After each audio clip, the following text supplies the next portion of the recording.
I, like many people, have been playing video games since I was old enough to realize that pushing buttons can actually do things. I was hardly even cognizant, really, when I started to fall in love with games, just more of a lobotomite toddler ogling bright colors and funny-looking animals. And in hindsight, that's crazy to think about. And you could plop me down in front of a screen without any understanding of what's going on in my empty little head, and I'd be entertained for hours completely. Coincidentally, that's also why I'm not allowed to be a drone operator. But like everyone else who feels compelled to make a video essay, I have a strong sense of nostalgia for those days. And don't forget your video essay bingo sheets, folks, because this one's going to be a bit of a doozy. But anytime I hear those millions of people talk about video game nostalgia, it always seems to be followed up by little assholes saying things like, "Dude, those games weren't even good when they came out. You're just blinded by nostalgia.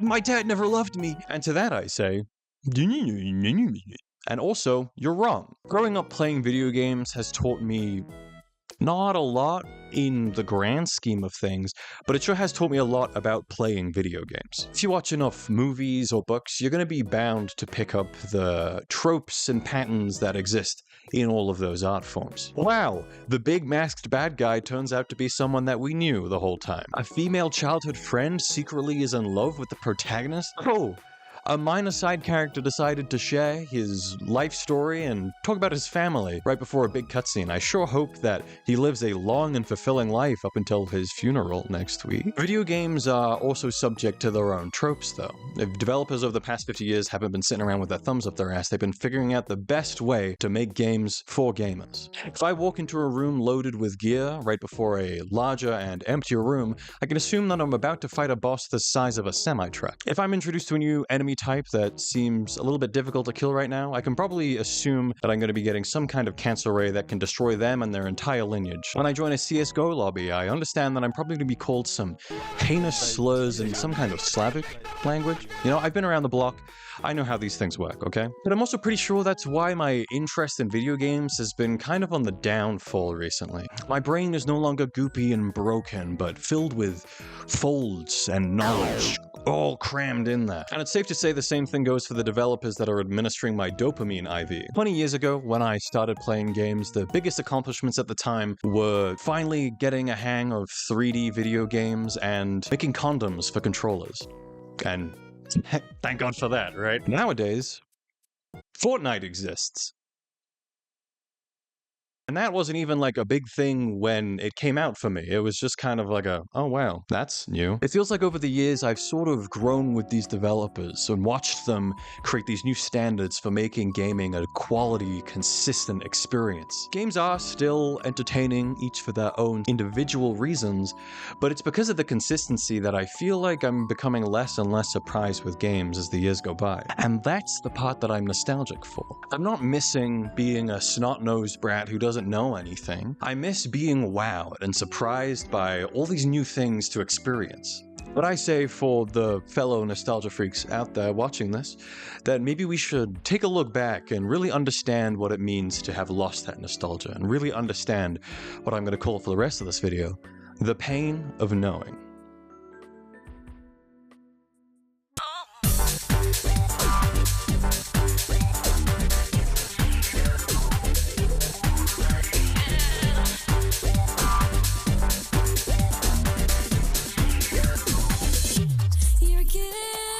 Kingdom Hearts is a game that has had a strangely profound effect on me, considering that I first played it in my mush-pilled era. I still remember my first ever experience with that game. I would wander around Destiny Island, and whenever I inevitably lost a fight against one of the children, I would reset the game, assuming that I had picked the wrong combination of stat items at the beginning. Also, never figured out how to save the game.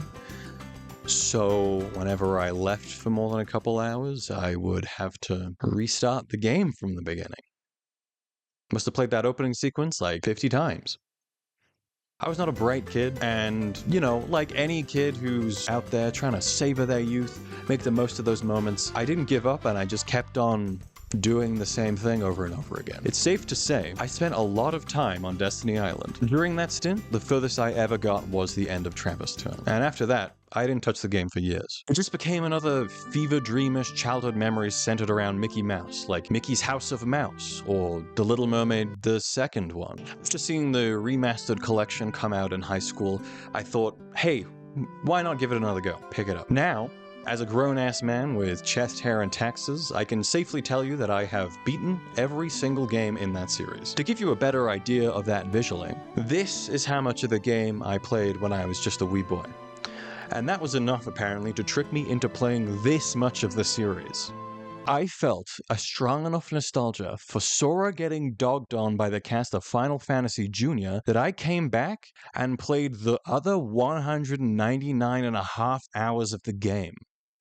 And can you blame me? Kingdom Hearts was one of the first games of its kind that I'd ever played, so everything I brought to the table was so incredibly new to me. Big, goofy anime designs, the flashy combat, hell, even the menu system had my Adderall-deprived brain hooked. I was so overwhelmed and overjoyed by the experience of something entirely new, something completely unrecognizable. And did that experience completely gatekeep me from finishing the game back when I was too stupid to form a single thought? Fuck yes. Am I mad about it? Absolutely not. That's the whole reason I fell in love with the game in the first place. The biggest criticism that Kingdom Hearts games get even to this day is the fact that even with a fully developed frontal lobe, the games don't make any goddamn sense. The whole plot requires a PhD to understand. The gameplay switches between each entry in the series. Kingdom Hearts 358 over 2.5 re-prologue X remix. What does that even mean? But ironically, it's that confusion that kept me coming back for more. I knew that every time I started a new entry in the series, I was going to be in for something that I've never seen before. Whether it was Yu-Gi-Oh! But fisticuffs or almost Monster Hunter, I was always hooked on what they had to offer because it was always something completely unheard of, always something new and exciting. But it was never something nostalgic. I had a deep passion for the games, and it was always exciting and enjoyable, and I had a goddamn blast. But it was never scratching that nostalgic itch. It was almost like Kingdom Hearts' series no longer harkened back to those old days, and it's because it just became too different. The tiniest clue that I had of what Nomura was cooking up in his little anime meth dungeon had zero overlap anymore with what that little goober experienced playing his first ever PS2 game with a crayon up his nose. So what was there to make me feel nostalgic again? Playing the rest of the games in the series, I had grown enamored with the surprise of it all. But when you're expecting the Fazbear surprise, you only piss yourself a little bit when it happens. And that's exactly why there's no nostalgia to be found in Kingdom Hearts anymore for me. Why I can't relive the experiences of my youth. I grew to expect the surprises of the game, so whenever I saw them, they became stale.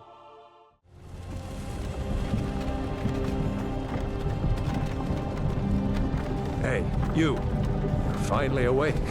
State the obvious, everyone and their fucking dog has played Skyrim. It's the 7th most sold game in the world, and yeah, no shit. The game's been re-released for every generation of consoles that's come about in the past 10 years. Personally, I'm waiting for Skyrim Super Ultra 3000 Edition with vibrating butt plug compatibility. You really feel the power of the voice. I got the OG version for the PC when I was a kid, and it was my first ever experience having to beg my parents to let me get a mature rated game. Please, mommy, please, it's just dragons, I promise. Will I undoubtedly be going to hell for lying to my mother? Probably. Will I regret it? Let's hope not. But when I first started playing Skyrim, I knew things. I'd done a little gaming, I'd been shown the ropes. But even if it was more familiar than a game as schizophrenically designed as Kingdom Hearts, I still found myself getting hooked on those minute little details. Even the concept of leveling up and abilities not being directly tied to just killing things or some kind of story progression had little 13-year-old me soy-jacking before that was all the rage. And hence all the hours I put into the game. And that's the leading difference between my experiences with Final Fantasy for Babies and Fallout with Dragons. I wasn't spreading a bunch of hours over an incredibly varied series, I was putting them all into one specific game. And it's a game that I still find myself crawling back to.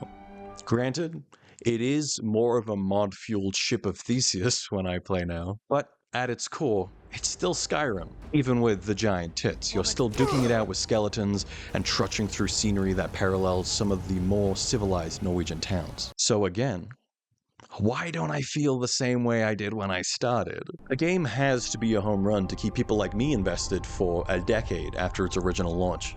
But I'm not having the same fun I did when I first started playing. Well, it is fun, but just not in the same way. Now when I play, it's like I'm sticking to some kind of arbitrary rules. I walk the roads instead of mountain goating my way up and over any obstacle in my path. I don't break any of the laws if I don't have to. I stick to one optimal character build, and I go pick up every resident of Skyrim's laundry just because they offered me a pat on the back and a handshake.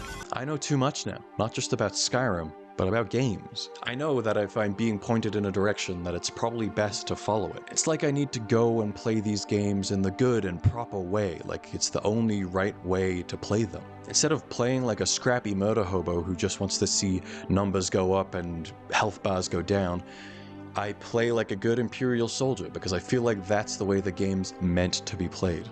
And that would be fine and dandy if I hadn't already experienced the pure whimsy of doing whatever the fuck you please and getting away with it. Now that my brain has fully developed, the walls of the metaphorical box are thicker than ever. Now I know the limitations of video games. I never failed to operate within them.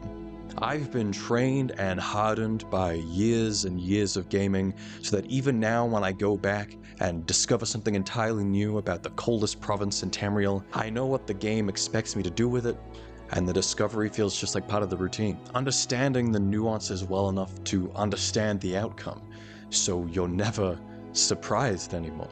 You're never able to experience things from such minimal knowledge or blissful ignorance. Now, once in a while, a complete sleeper hit will pop up out of nowhere. Something that's guaranteed to be an indie classic. A game that clearly understands and emulates the genres that it pays homage to, yet also knows that in order to stoke the cold embers of nostalgia sitting at the bottom of our hearts, that it needs to take those genres to the next level. A masterpiece that tells a thought-provoking story while refusing to skimp out on the nuanced gameplay. And that's because the gameplay itself ends up being just another part of the story. And of course, the game I'm talking about is Ultra Kill. Wow, a video game essay about Kingdom Hearts, Skyrim, and Ultra Kill? I know how it sounds, but just listen, okay? Ultra Kill is an anomaly. It's a game that I somehow feel nostalgic for, even though I didn't grow up playing boomer shooters, which is the genre that it perfectly pays homage to. Honestly, it's like if a game could be born in the wrong generation. The low poly art style, classic weapon progression, secret levels, it even lets you crunch the graphics even more if it wasn't enough for you to start with. But Ultra Kill is worth so much more praise than some third-rate nostalgia bait. Ultra Kill is a goddamn revolution. Everything about Ultra Kill is designed to make you stop and go, oh shit, I can do that? And even if it does seem a little bit familiar, it uses that familiarity to surpass every single expectation you might already have and tease up each and every revelation that it's about to feed you. Every rule, every boundary that games have been beating into you for years on end are completely thrown to the wind. Parry melee? Okay. Parry bullets? Nice. Parry my own bullets? Parry God. Yeah, fuck it, why not? What do you mean there are no boundaries on this level? Is this a fucking visual novel? Oh my fucking god. Goodness fucking gracious, we are gaming! When I played the fuck out of this game, I didn't do what I thought was best or fastest. I did whatever the fuck I thought was cool and I could get away with doing without being turned into a paste. And the game actively rewards you for it. And if that wasn't already pushing the boundaries of expectations for video games, it turns out most of the advanced mechanics that are hidden from you in the game were just bugs left in by the developer because he said that they made the game cooler. This is what I've been searching for all these years. Something that actively acknowledges people's frustrations about the patterns and tedium of today's AAA games. Something that takes every trope, flips it on its head, and gives you something so familiar yet so scrote-ticklingly new and good. Something that at its very soul says, "Sit down, smartass, you ain't seeing nothing yet." Ultra Kill feels like a game that knew I had expectations going into it, and set out to blow every single one of them out of the goddamn water. And the game's not even finished yet. In the grandest scheme of things, knowing things does kind of suck. An alluring mystery or the intrigue of something new means about fuck all if you already know everything about that thing.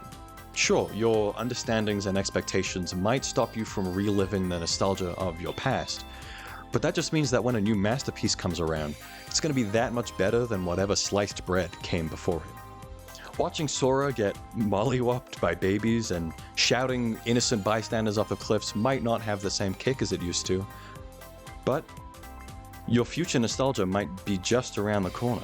And it might take the form of a glorious, bloodthirsty schoolgirl meme machine. That pain of knowing only drags you down if you dwell on it for too long. So, fuck, that's the bingo. We got it, baby. Let's